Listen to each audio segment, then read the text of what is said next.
Hello everyone, welcome back to my channel. तो इस video में हम करेंगे इंडस्ट्रियल रिलेशन का एक इम्पोर्टेंट टॉपिक जो कि है कलेक्टिव बार्गेनिंग। और अगर आप ये वीडियो यूजीसी नेट की प्रिपरेशन के लिए देख रहे हैं तो लास्ट तक ज़रूर देखें, क्योंकि लास्ट में मैंने इस टॉपिक में से पूछे गए कुछ प्रीवियस ईयर क्वेश्चंस भी डाले हैं जिनको एनालाइज करके आप इस टॉपिक को बेटर प्रिपेयर कर पाएंगे। तो आइए स्टार्ट करते हैं कलेक्टिव बार्गेनिंग के मीनिंग से।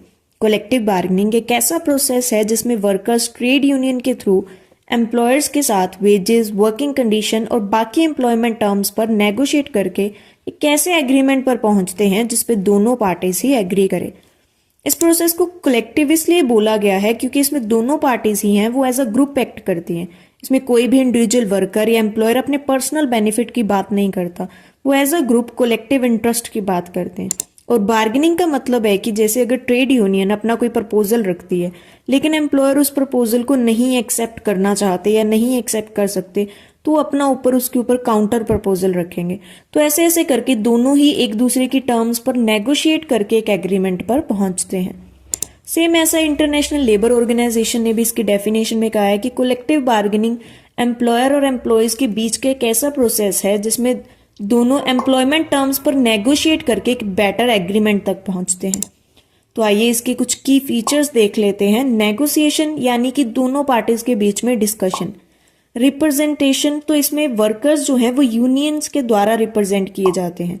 थर्ड है म्यूचुअल एग्रीमेंट, जैसे कि हमने पीछे पढ़ा कि एक कॉमन एग्रीमेंट पर पहुंचा जाता है जिससे कि दोनों पार्टीज ही सहमत हो। नेक्स्ट हमारा पॉइंट है objectives of collective bargaining.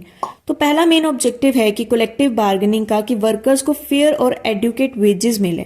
Next is कि वर्कर्स के लिए वर्किंग कंडीशन अच्छी हो, उनकी सेफ्टी का पूरा ध्यान रखा जाए और जो भी इंडस्ट्री या एम्प्लॉयमेंट से रिलेटेड एक्ट्स हैं उनके अकॉर्डिंग ही उनके वर्किंग आवर्स हो। Third one is conflict resolution. देखो, अगर पहले से एक एग्रीमेंट होगा उसमें सारी एम्प्लॉयमेंट की कंडीशंस लिखी होंगी तो इसमें कॉन्फ्लिक्ट जो है रिजॉल्व करने में हेल्प मिलेगी। एपलेट ट्रिब्यूनल एनालाइज कर पाएगा कि कौन सी पार्टी है जो वो एग्रीमेंट के अकॉर्डिंग काम नहीं कर रही है। अगला इसका ऑब्जेक्टिव है कि एम्प्लॉयज के वेलफेयर को ध्यान में रखना है कि उनको बाकी सारे भी required benefits, health care, bonus, pension ये सब भी मिले। Last one is industrial harmony. अगर पहले से ही दोनों पार्टीज के बीच में एक म्यूचुअल एग्रीमेंट हो जाएगा तो इंडस्ट्री में क्या है, इससे शांति बनी रहेगी कि रोज रोज ऐसे वर्कर स्ट्राइक वगैरह नहीं बैठेंगे कि हमारी मांगे पूरी करो, हमारी मांगे पूरी करो। आई होप आप समझ गए होंगे। तो नेक्स्ट हमारा पॉइंट है process of collective bargaining. Process का सबसे पहला पॉइंट रहेगा प्रिपरेशन। दोनों ही पार्टीज अपनी अपनी तरफ से प्रिपरेशन करेंगे। एम्प्लॉयज क्या करेंगे, अपना देखेंगे कि पास्ट में वर्कर्स की क्या डिमांड रही, लेबर लॉज क्या है, मार्केट की क्या कंडीशन है, क्या क्या चीजें वर्कर्स को देना नेसेसरी है। और दूसरी तरफ ट्रेड यूनियन अपनी साइड देखेगी कि वर्कर्स की क्या क्या डिमांड है, उनकी क्या क्या शिकायतें हैं।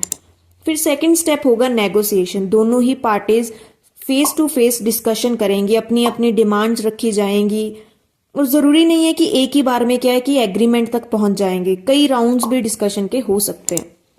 नेक्स्ट स्टेप है कि एग्रीमेंट किया जाएगा। दोनों पार्टीज में एक म्यूचुअल एग्रीमेंट तक पहुंच जाएंगे, फिर उस एग्रीमेंट को इम्प्लीमेंट किया जाएगा। और लास्ट स्टेप हमारा होगा फॉलोअप, कि रेगुलर इवेल्युएट करते रहना कि एग्रीमेंट की कंडीशंस के अकॉर्डिंग सब चल रहा है या नहीं, कोई इश्यू तो नहीं है।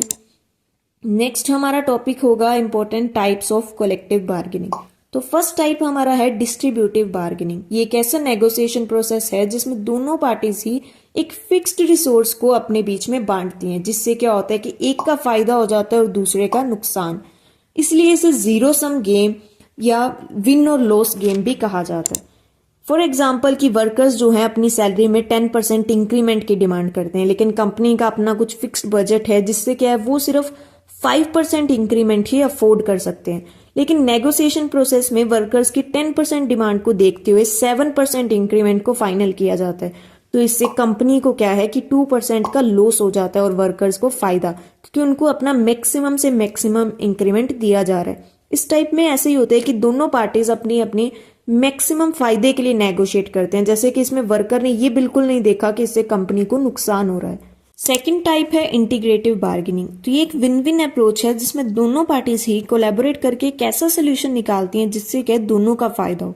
फॉर एग्जाम्पल मान लो कि एम्प्लॉयज जो है वो फ्लेक्सिबल वर्किंग आवर्स की डिमांड कर रहे हैं और कंपनी चाहती है कि उनकी प्रोडक्टिविटी इंक्रीज हो और ऑपरेशनल कॉस्ट जो है वो कम हो जाए। तो दोनों पार्टीज डिसाइड करती हैं कि रिमोट वर्क पॉलिसी को इम्प्लीमेंट किया जाए, यानी कि एम्प्लॉयज को कुछ दिन घर से काम करने के लिए दे सकते हैं। तो इससे क्या होगा, वर्कर्स को फ्लेक्सिबल वर्किंग आवर्स मिल जाएंगे और दूसरी तरफ कंपनी की जो ऑफिस स्पेस और यूटिलिटीज पर खर्चा है वो कम हो जाएगा। तो इससे दोनों ही पार्टीज का है क्या फायदा होगा। थर्ड टाइप क्या है, प्रोडक्टिव बार्गेनिंग, जिसका मेन फोकस होता है कि सिर्फ कंपनी की प्रोडक्टिविटी इंक्रीज करना और उससे जो बेनिफिट्स हो वो दोनों पार्टीज शेयर कर ले।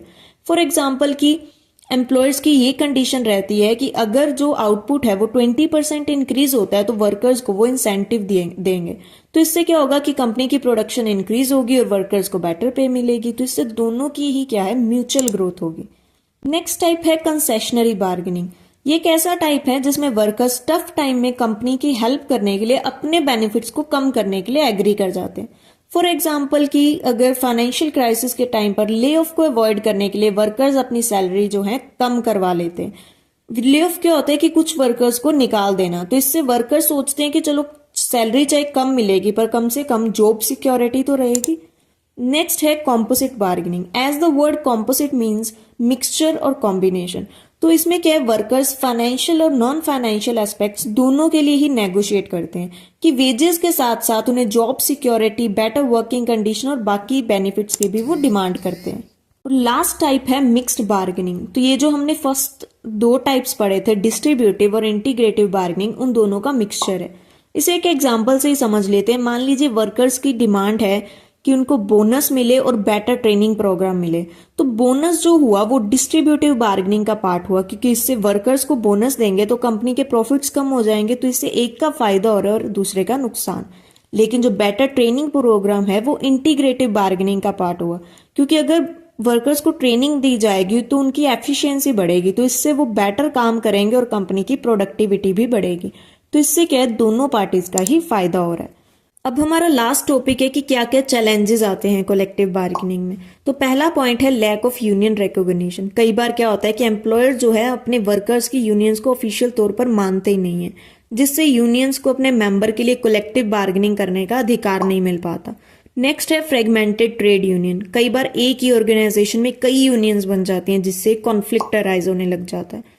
नेक्स्ट है पावर इम्बैलेंस, कि जितना मर्जी बोल लो कि यूनियंस जो है अपने वर्कर्स को हक दिलाती हैं, लेकिन कहीं ना कहीं जो एम्प्लॉयर हैं उनके पास ज़्यादा रिसोर्सेज होते हैं और उनकी ज़्यादा बार्गेनिंग पावर होती है और वो अपने वर्कर्स को एक्सप्लॉयट करने में सफल हो जाते हैं। और कई लेबर लॉज भी इतने कॉम्प्लेक्स होते हैं कि उनकी एनफोर्समेंट प्रॉपर तरीके से नहीं हो पाती।